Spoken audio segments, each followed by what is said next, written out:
The Beat with our good friend Jason Johnson in for Ari starts right now. Hi, Jason. Thanks so much, Nicole. I'm Jason Johnson in for Ari Melber. Big show tonight. Today marks 6 months since hordes of Trump supporters stormed the Capitol and disrupted the peaceful transfer of power. Tonight, new details on the plans among many Republicans to amass power by perpetuating the very election lies that led to the attack. And new evidence on the MAGA rioters stampeding into the Capitol in a doomed effort to stop Joe Biden from becoming president. New York Times with a stunning new visual illustration right here.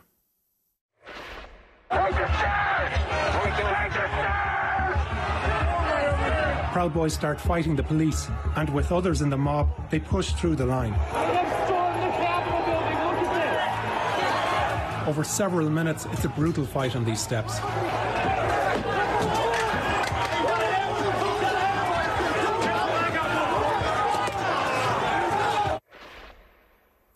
As of tonight, only one rioter has been sentenced, though she avoided jail time. More than 24 have already pleaded guilty. More than 500 have been arrested. The FBI is still hunting at least 300 unidentified persons, and new images are still emerging. A warning, some of what we're about to show you contains bright, flashing lights. The DOJ releasing this exhibit video showing officers facing down rioters amid disorienting strobe lights. That is the violence. And it is real, which makes the GOP's embrace of conspiracy theories and election lies all the more disturbing.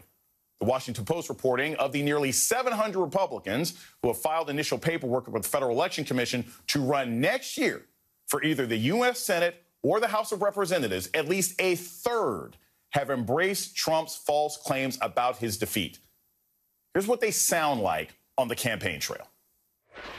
Elections are the most sacred part of American democracy. That's why I was a part of President Trump's legal team in Wisconsin fighting against illegal votes. Hi, this is Arizona Representative Mark Fincham, candidate for Secretary of State. I'd like to talk to you for a moment about a project we've been working on at the Capitol called the Arizona Ballot Integrity Project. Republicans stoking distrust, and we're seeing the fallout in real time. White supremacists march in Philadelphia this weekend, roughly 200 mass Patriot Front members chanting "Reclaim America" and the election was stolen. At one point, setting off a smoke grenade and accosting residents. They started engaging with citizens of Philadelphia who were none too happy about some of the things they were saying. Apparently, these males felt threatened, and at one point, somebody in their crowd threw a type of what we believe is a smoke bomb to cover their retreat, and they literally ran away from the people of Philadelphia. They felt threatened.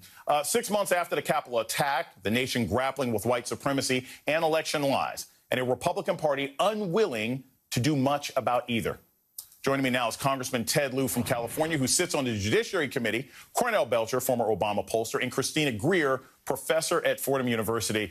Congressman Lieu, I'm going to start with you.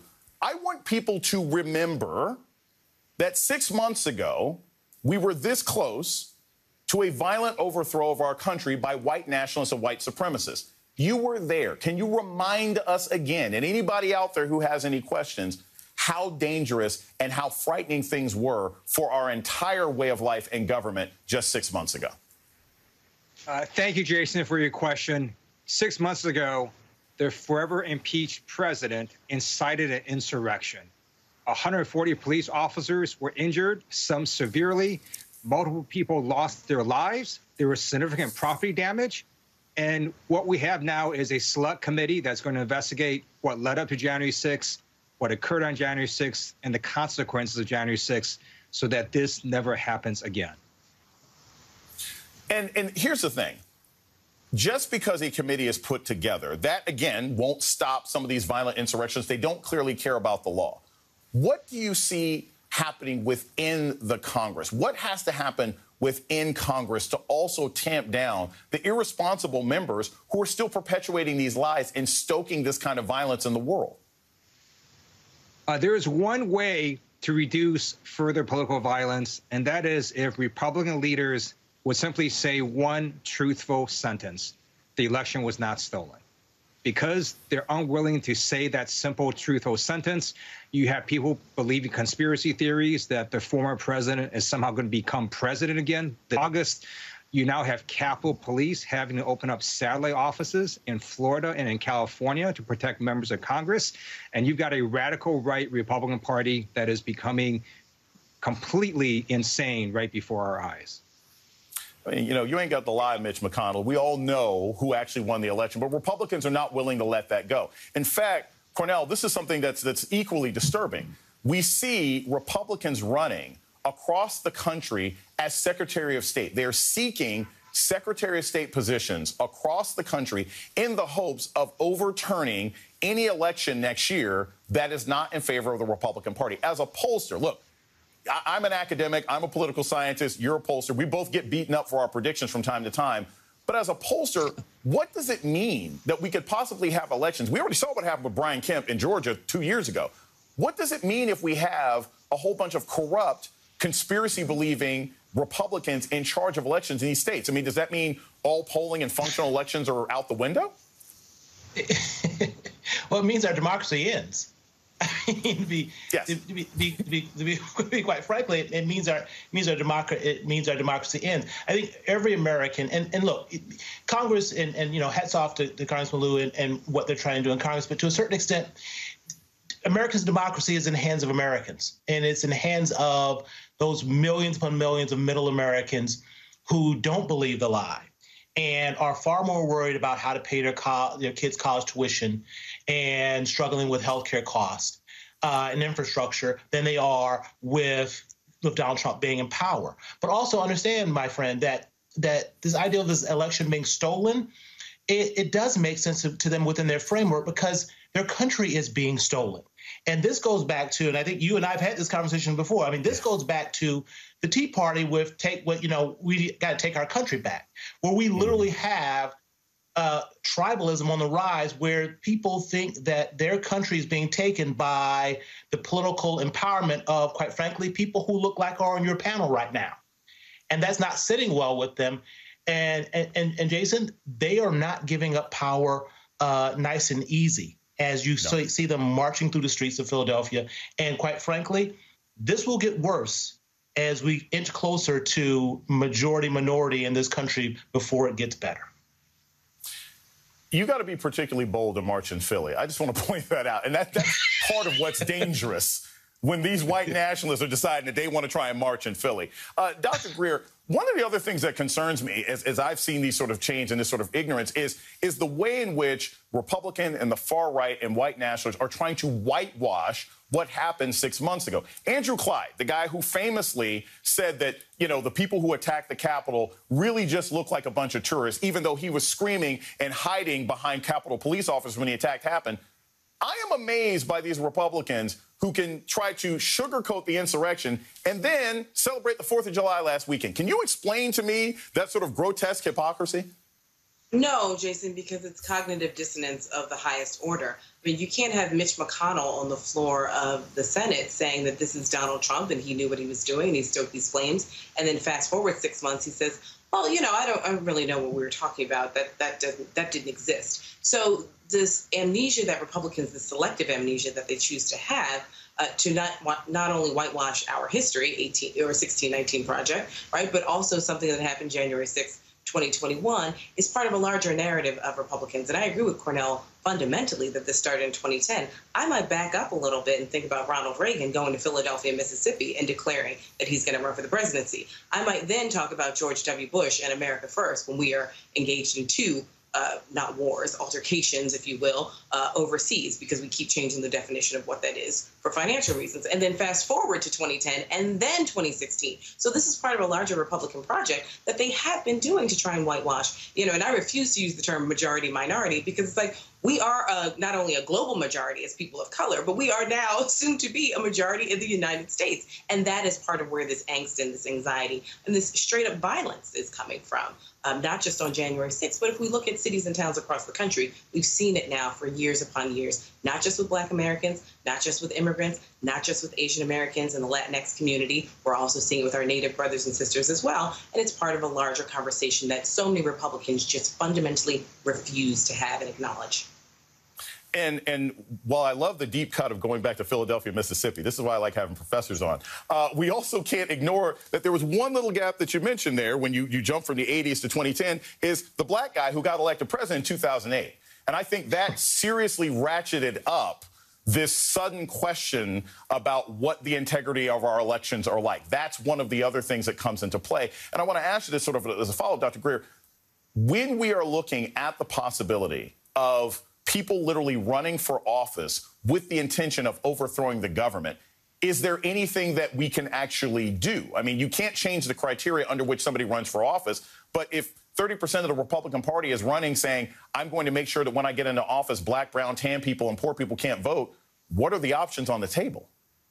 Well, I think the great thing that happened in the 4 years of the Trump presidency, sorry, I live in Brooklyn, even though I'm a Philly girl, one of the great things that happened under the Trump presidency is that so many Americans learned about the various levels of government, and they recognized, as Cornell said, democracy isn't something that we can just put on the wall, admire it, and walk away. We have to be active participants on a daily basis. So if that means that more Democrats are paying attention to what a Secretary of State actually does, if they're contributing $5 or knocking on doors or getting involved in more local level politics to make sure they actually cut people off in the pipeline who are sort of spouting the big lie and really supporting candidates that fundamentally want to work on the Democratic Republic, then that, I think, is a positive that can come out of this because so many people are either inspired to run or inspired to support quality members of not just Congress, but local levels to make sure that they get in and actually work on behalf of truth and democracy and not the big lie.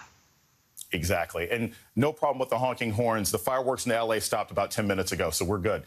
Ted Lieu, Congressman Lieu, I have to ask you this because one of the other concerns that I have about the people who we have running now and what has overtaken the Republican Party, even though, again, as Dr. Greer mentions, this has been going on for a very long time, is the sort of pride with which they take in simply not doing their jobs. I want to play this clip from Mitch McConnell and get your thoughts on the other side. Well, it passed on a straight party line vote. Not a single member of my party voted for it. So you're going to get a lot more money. I didn't vote for it, but you're going to get a lot more money.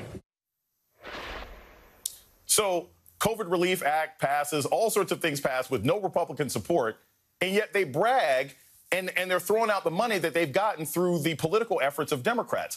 You know, first off, Congressman, what's your immediate response to this, just seeing this video? And second, how do we move past this if you have one party that simply wants to sit on their rump the whole time and let the other side actually vote and pass legislation that all constituents are going to benefit from? It's sheer hypocrisy by the radical right. At the same time, I note that Leader McConnell and Republicans did give people a lot of money. It's just that those folks were corporate folks and the 1% of our nation. So it's not as if Republicans didn't do the same thing. They just chose to give it to the top 1% of our country. Democrats are benefiting the 99%. And what we do see is the American Rescue Plan being effective. We got shots in the arms, kids back in the schools, people in their jobs and cash in their pockets. So the plan is working. And at the end of the day, Americans will see that their life is better now than it was under Donald Trump and Republican control. Cornell, thinking about Americans say, OK, our lives are better now. How have the numbers, how have polls and public sentiment changed in this 6 months since the insurrection? We've seen Biden's numbers go high, drop a little bit, get a little bit better as the economy has improved. We've seen Republicans become, more comfortable with the big lie. What are some of the big trends that we've seen in polling that have changed in the 6 months since we came this close to losing American democracy? That's a really good question, and thanks for asking me that question. One of the big trends I think you're seeing in polling is, and this may not seem like a big deal, but it is, because the direction of the country is actually improving. People are being more optimistic about how things are going in the country and the direction of the country. Underlying sort of the ideal that the country's heading in the wrong direction is still, it's not that the economy is stupid, it's the division. And especially from a qualitative standpoint, when you talk to voters in focus groups, especially women voters and particularly moms, they are very anxious about what the future means for them and their kids if the country keeps moving in this direction with with all this division. And I've got to double down on this idea of what we must do because I'm scared. We've got to double down on the ideal of getting more of those suburban moms skin in the racism game. And what I mean by that is it's been too easy historically for our white brothers and sisters in the suburbs to say, oh, that's their problem, right? That's not something that we have to worry about. With what's happening in our country right now, they have to understand that they have skin in the game, and it's not okay for let Mitch McConnell and Republicans keep getting away with this, because if you do, democracy ends, right? The moment, Jason, they overturn one of these elections, everything goes up in smoke. Like, our democracy must end. And I know that sounds terrible and frightening, but middle America must be afraid. They must be terrified at what's going to happen in this country if we keep along this slippery slope. That's the only way it's going to stop. Cornell, I keep saying that the president needs to go to these suburbs and say, look, when you want to take Hunter and Tanner to school, you don't want to have to wait in line 6.5 hours. That's why we need to pass the For the People Act and things like that. Thank you so very much. Congressman Lou, Cornell Belcher, and Professor Greer, thank you so much for starting off our show.